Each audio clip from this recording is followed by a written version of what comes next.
Charlemagne, 747 to 814. Charlemagne became king of the Franks in 768 at age 21 and ruled until 814. In 800, he was crowned Holy Roman Emperor by the Pope, uniting Western Europe under Christian and Roman traditions. He expanded his empire across modern France, Germany, and beyond, promoting education, church reform, and administrative unity. Though sometimes brutal in war, his efforts revived learning and laid the foundation for medieval Europe. Charlemagne's reign blended religious authority with royal power, earning him the title Father of Europe and making his empire a model for later European states.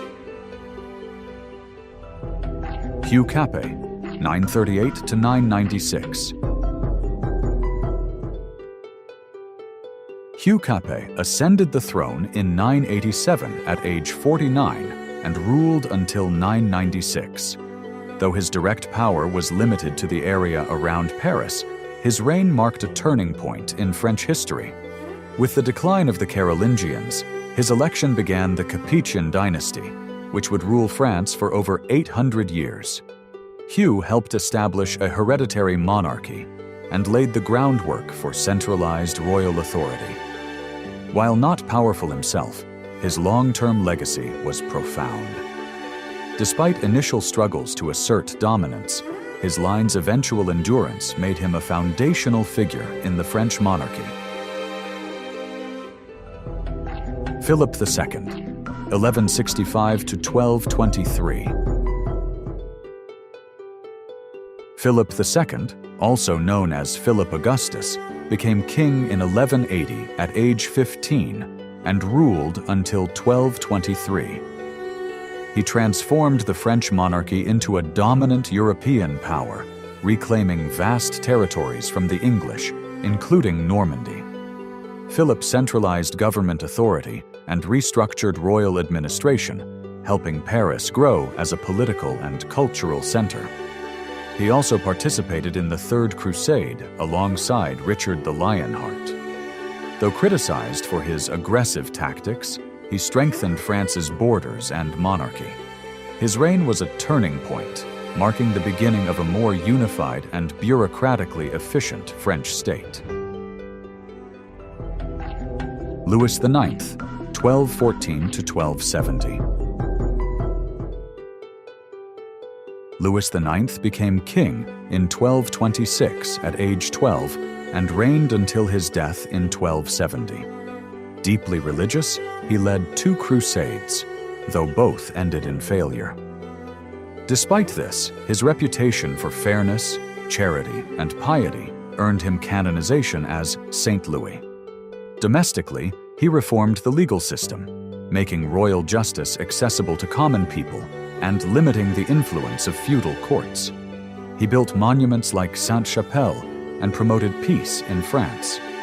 While his devotion to religion sometimes clouded military judgment, he remains one of France's most admired kings for his moral authority and commitment to justice. Philip IV, 1268 to 1314. Philip IV, known as Philip the Fair, ascended the throne in 1285 at age 17 and ruled until 1314. His reign was marked by strong efforts to centralize and expand royal power. He clashed with the papacy, forcing the move of the papal court to Avignon, and famously dismantled the Knights Templar, seizing their wealth. Philip also reformed legal and financial systems and heavily taxed the clergy. While his governance made France more powerful, it also triggered political unrest and religious conflict. Both admired and feared, Philip's calculated policies shaped France's statecraft for generations to come. Charles V, 1338 to 1380. Charles V, known as the Wise, became king in 1364 at age 26 and reigned until 1380. He inherited a fractured France during the 100 Years' War and successfully led its recovery. Charles restructured royal finances, reclaimed lost territories, and avoided direct battle, favoring strategic warfare through generals like Bertrand du Guesclin. He supported the arts, built the Louvre's first library, and brought intellectuals into his court. While not a warrior himself, his prudent leadership restored national morale. His rule stands out for administrative reform and intellectual patronage, marking a return to stability during a critical moment in France's history. Charles VII, 1403 to 1461. Charles VII took the throne in 1422 at age 19 and ruled until 1461. Disinherited by his father and mocked as the King of Bourges, his legitimacy was restored largely due to Joan of Arc's support, especially at the Siege of Orléans. He later reformed France's military and tax systems, laying the groundwork for a stronger centralized state. His cautious leadership helped France recover from English domination during the 100 Years' War. Though his early reign was insecure and marked by weakness, Charles emerged as a stabilizing figure who reasserted royal control and began rebuilding France's authority. Louis XI, 1423 to 1483.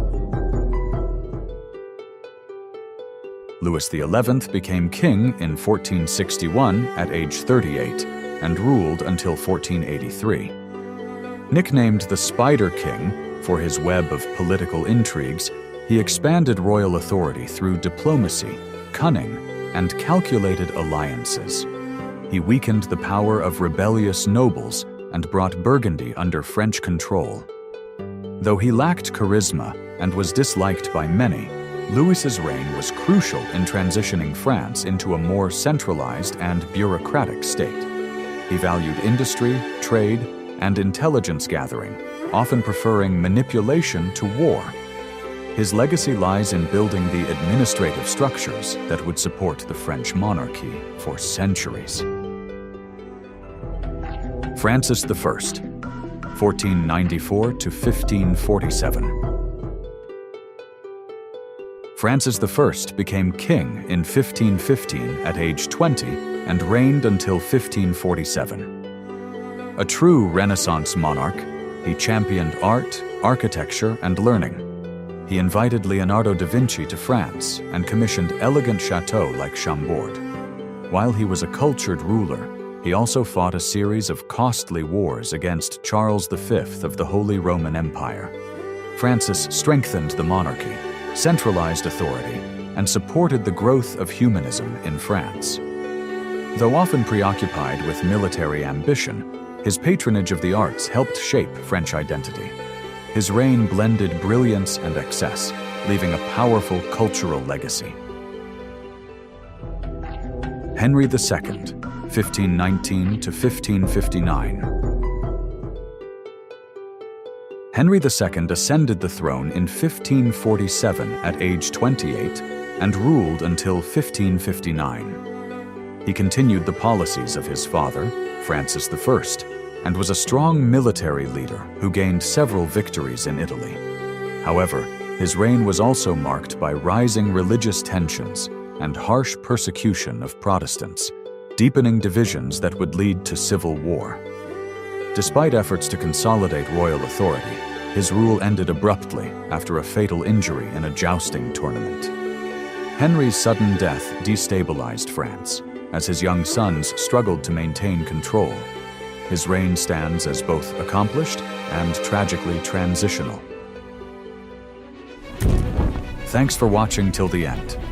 Don't forget to give the video a thumbs up and subscribe to the channel. It really motivates me to keep creating more content.